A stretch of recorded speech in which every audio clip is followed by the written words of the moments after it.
I try to keep these videos kind of down to business. I don't normally talk about myself a lot every day.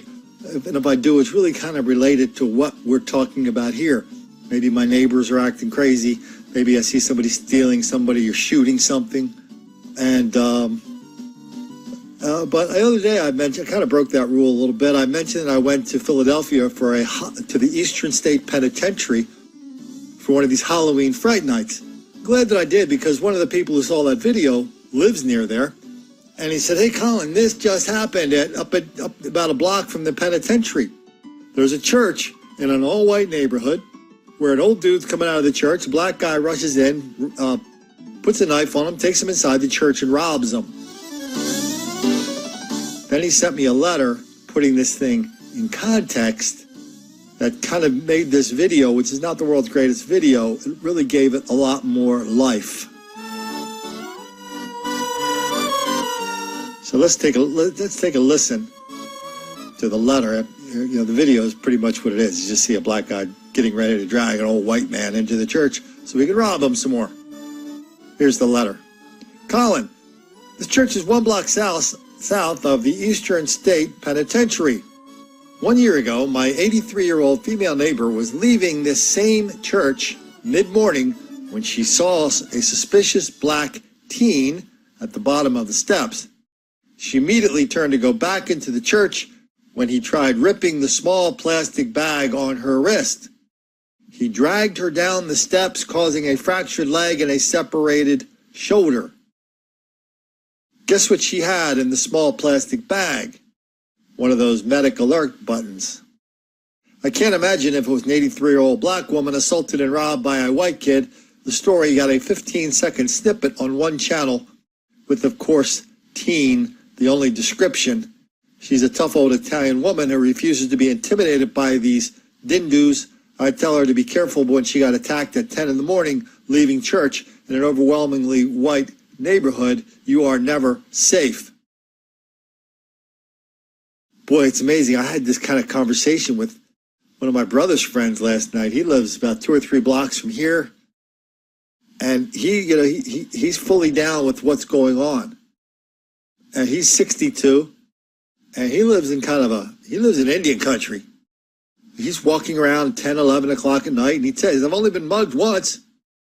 So he insists he's safe because he's fully aware of everything except the threat to his own life. He's one of these guys who'll say, "Well, I can walk here. As long as I don't walk on this side of the street, I'll walk on that side of the street. I'm perfectly safe." I think people our age, in our 60s, even in our 50s, we imagine how imposing we may or may not have been when we were 18, 19, 25, 30, and we think we're still the same person. "Oh yeah, I can fight off 12 of those guys." No. Good Lord, the dude's 62 years old. He's like me. He's a target. Old people are targets. If you have a little hitch in your giddy up, that makes you a double target. Not just for money, not just for the kicks. Old people have drugs, especially in their homes. So when I hear this story about this old Italian woman who's not going to be intimidated, it's not about being intimidated.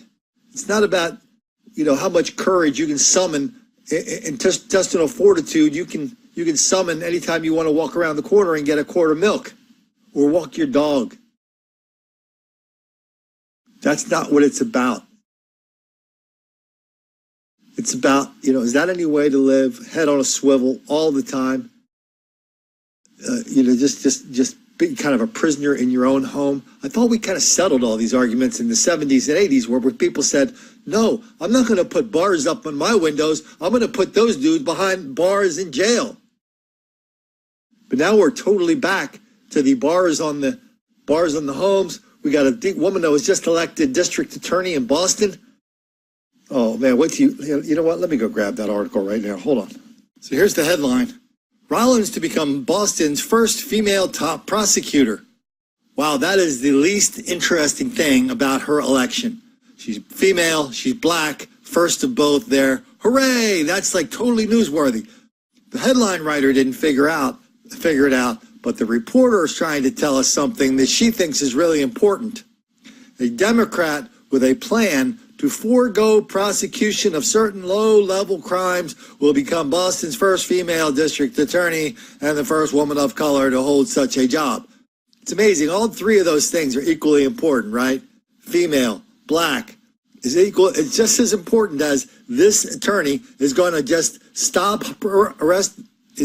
prosecuting what she calls low-level crimes. That includes some violent crimes. Wow. You know, we've seen this before where in the district attorneys in Philadelphia, we've done a lot of stories about that. We've done a lot of stories about St. Louis, Chicago, Corpus Christi, Oakland. There's a whole crop of district attorneys out there now who just, and they're all supported. This is not conspiracy theory. This is campaign finance reports. They're supported by Soros and Black Lives Matter, and that's their big ticket to the big time. And so all these crimes, she's going to tell cops, we're not going to prosecute them. That means 911 is not going to send cops out to roll on these crimes if no one's going to get arrested, because they're not going to arrest somebody if they don't get prosecuted. That also flows up the chain to the more serious crimes. In Philadelphia, we did this video a couple days ago. A up-and-coming white business guy is out running around in a limo at night, gets into a traffic jam in downtown Philly, gets out of his car, says, "Hey, move your cars." One of the fellas comes along on a bicycle, has a knife. Their words exchanged. The fella stabs the businessman in the back and runs away. Kills him. Eventually, I think he turned himself in. I don't know if he turned himself in or he found him. They found him a day or two later, charged him with murder. All of a sudden, the demonstrations start. The DA hears about it. He goes, "Oh, no, that's not murder. That's third-degree murder." All of a sudden, boom, that changes his bail. All of a sudden, he's back at home. He's met outside the jail by people who said they were celebrating his release. They were celebrating the release of a killer. So it flows everything flows up. And all the serious charges are being reduced too, because everybody knows that arresting black people for crime causes crime. Arresting somebody for killing somebody somehow caused that guy to kill him. It's kind of a weird science fiction, quantum mechanics kind of thing. I mean, so when they find this person, if they find this person who robbed this 83-year-old woman, I mean, they may look at the value of the stuff that she had on her, and the district attorney may decide because she's probably poor, probably doesn't even have any money. The value of the stuff would merit one charge as opposed to say he took $1,000 off her. That might make it a whole different thing. And she fell down the steps. Well, who's to say that the guy, she's an old lady, she's frail, she falls down steps. Who's to say that guy's interaction with her caused that?